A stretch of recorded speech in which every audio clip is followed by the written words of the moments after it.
Today I'm going to be taking a look at the iFlight Chimera5, which is a 5-inch freestyle long-range model that for me is directly competing with the Recon from HLRC. There is a 4-inch version of this guy, but it's pretty much completely different. So the Vista is in a different place here, as well as using completely different components. The Chimera 4 came with a true X frame, whereas this one is a dead cat. Now you could buy a dead cat frame for the Chimera 4, but this one comes like this. The biggest downside for me with this one at the making of this video is the fact that you have to use these Nazgul 5-inch props. They are a 50-30 pitch, but they have used a different screw spacing, so you can't just use the 4-inch props or all of the other 5-inch props that are currently available, like the one that came on the Recon or the new dual blade. Now it might be eventually that this bigger sizing becomes standard for these type of motors, but at the making of this video you are going to have to use the iFlight Nazgul prop with it. It does look quite heavy on pitch and then tapers out, so we'll have to see how efficient that is in the air. The motors are Zing branded and they are a 2005 and a 2550 kV. I wish they did a 6S version of this, because when it comes to long range I've been having the most success with 6S because of the lower current draw. But this one, rather than the Recon, has an XT30 connector, so it can connect to the XT30 connector Li-ion batteries that are 4S. The frame is, as you would expect from iFlight, really decent quality, and you get so many accessories in the package. So just little things like these little wire protectors along the arms I really like. And then we've got the battery mat over the top here, which you get a spare set of those, a spare strap.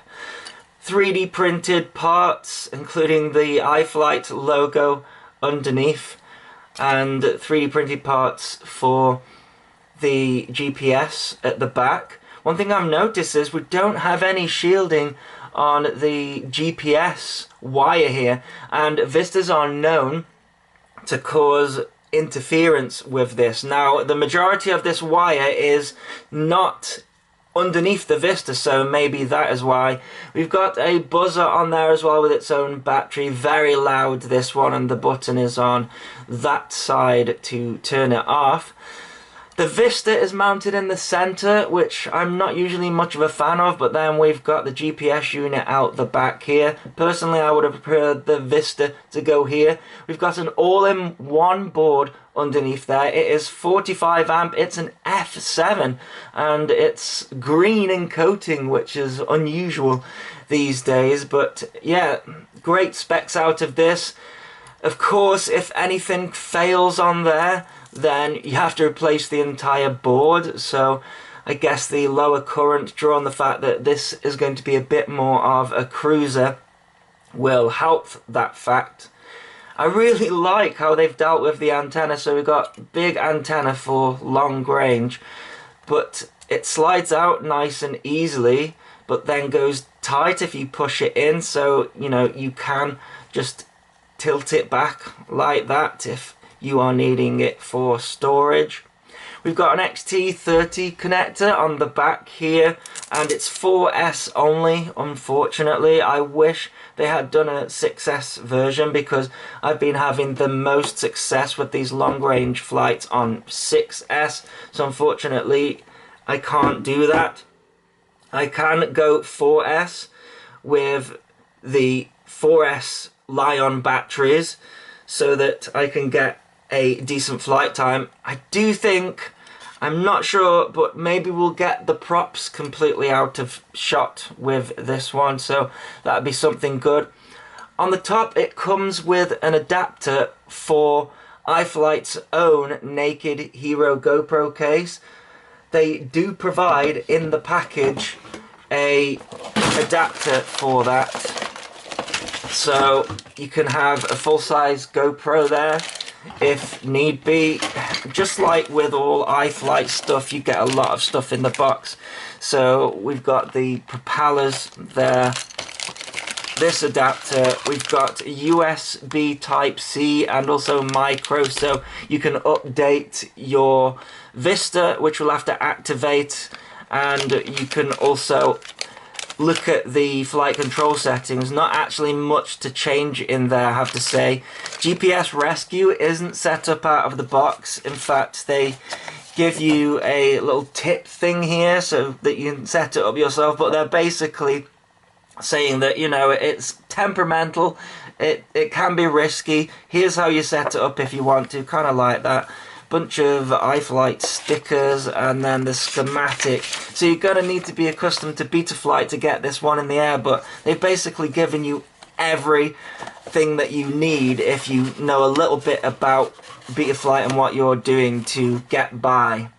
This is the bind and fly version, which will bind directly to a DJI controller. I believe it'll be available with TBS. Of course, the other big downside at the moment is that it's pretty hard to get. I think it's out of stock everywhere, but everywhere's out of stock. So don't think you'll be able to buy it, but they've sent it to me, so I'm not going to make a review. I'm not going to wait until it's available to buy, because I think people doing that are just trying to get the affiliate points, and I'm more interested in seeing how this thing flies. You get a card to tell you which way to put the props on, but of course that information is in Betaflight. Let's check out the weight of this guy. It's not going to be a sub 250 gram model, this one. So let's see. It is 258 grams 35. Not sure if that is going to show up on the camera. And then they're recommending an 850 milliamp hour 4S, and I think it is tuned to take even a Lion pack, is what they're saying. 3000 milliamp hour 4S Lion pack. This one they're saying will get you 11 to 13 minutes. It will take up to a 1300 milliamp hour 4S, which will give you 15 minutes, they're saying. Sounds about right to me. The only thing that will affect that is how the props perform and how the motors perform. And it weighs 355 grams with one of those. Okay, let's go for a line of sight flight with this guy. But first of all, let's see how loud the beeper is. That is very loud. I'm going to go straight into acro mode. Got an 850 milliamp hour 4S on this guy.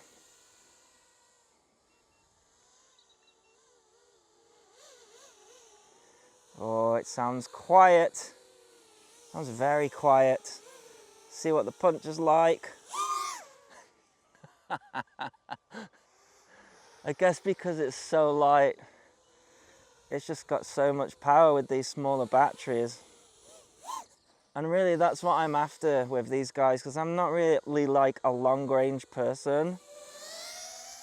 But it's great to be able to do freestyle for, you know, 8 minutes, something like that. And for it to be quiet as well. And, you know, fairly lightweight.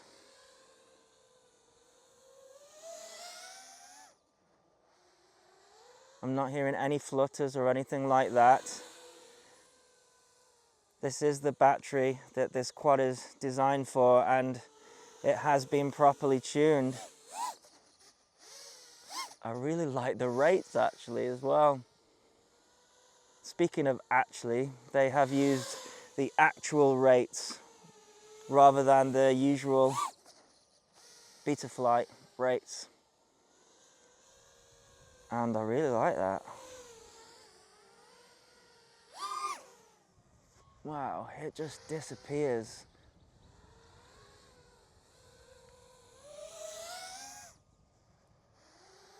Lovely big loop.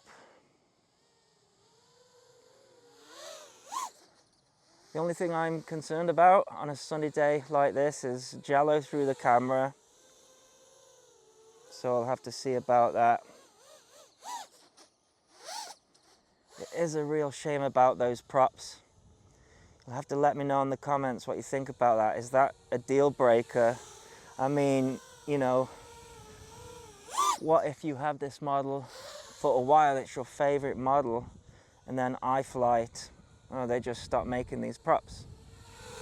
Well, then there's no standardized prop size for it. I hope that's not the case.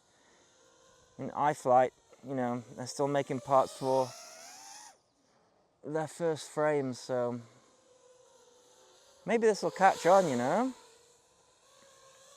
And all of this stuff, especially the 5-inch ones, it's fairly new. You know, we've got the Recon and this, when it comes to binding flies, and that's it really. And one thing I have done in beta flight for when I fly with a Li-on battery is I've changed the battery warning to like 2.7, otherwise you've still got maybe like 10 minutes of flight and the beeper is just constantly going off, and if it's loud like this one, then it can be quite annoying.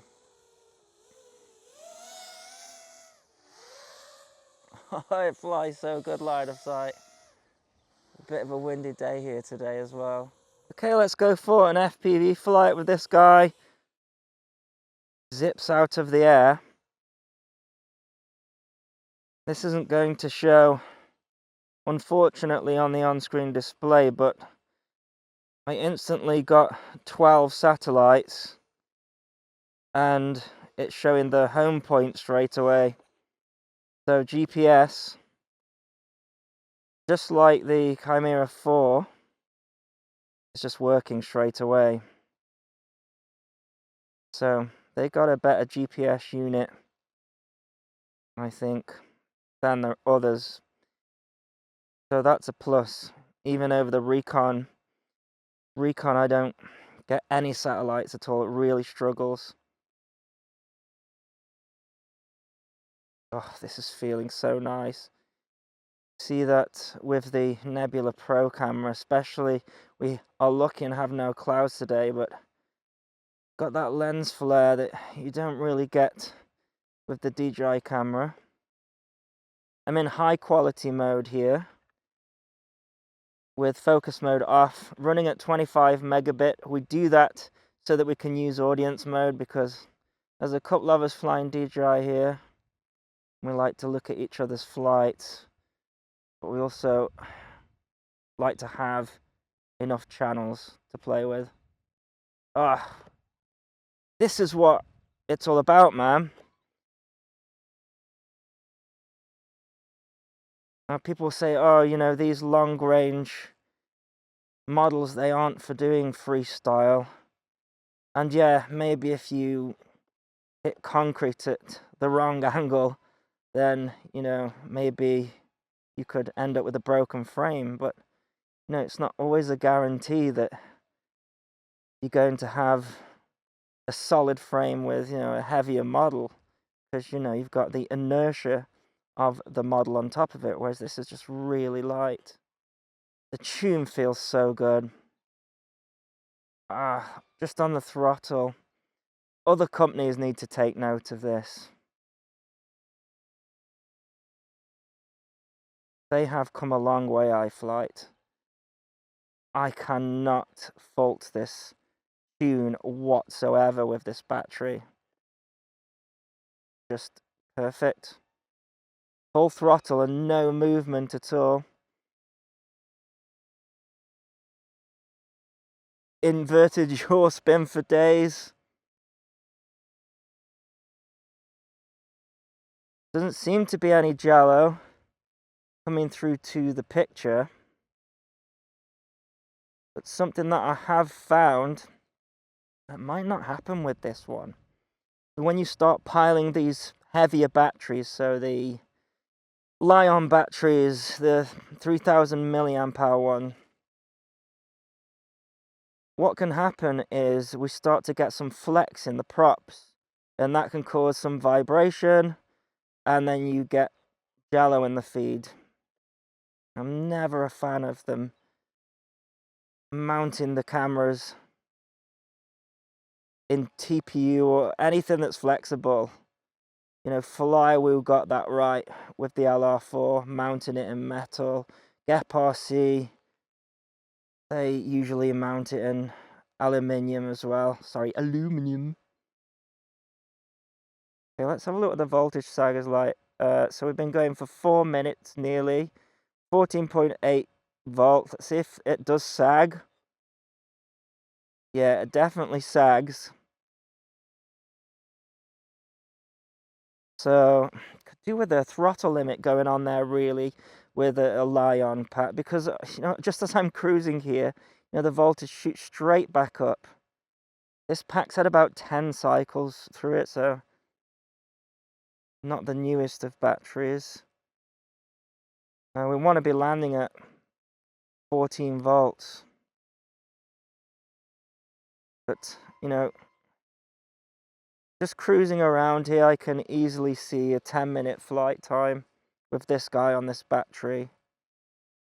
And then probably a, you know, 14-minute flight time on a 1300 milliamp 4S. You know, what's interesting with these 5-inch versions, I've been finding the dual blades don't get as long a flight time as these tri-blades. I think it's all to do with prop flex and the extra weight of those Lion batteries. So I got some of the dual blades that won't fit on this one anyways, but I flew it on the Recon, and I got a short flight time. But anyways, this battery is gone, but I have been giving it a bit of death. But yeah, just 6 minutes on this one. Better bring it in for a landing. So that is my review of this model. I'll put a link in the video description if you wish to get one, as well as a pinned comment. And as always, thanks so much for watching. Please continue to subscribe. Cheers! And don't do that to your battery, because it's dead now.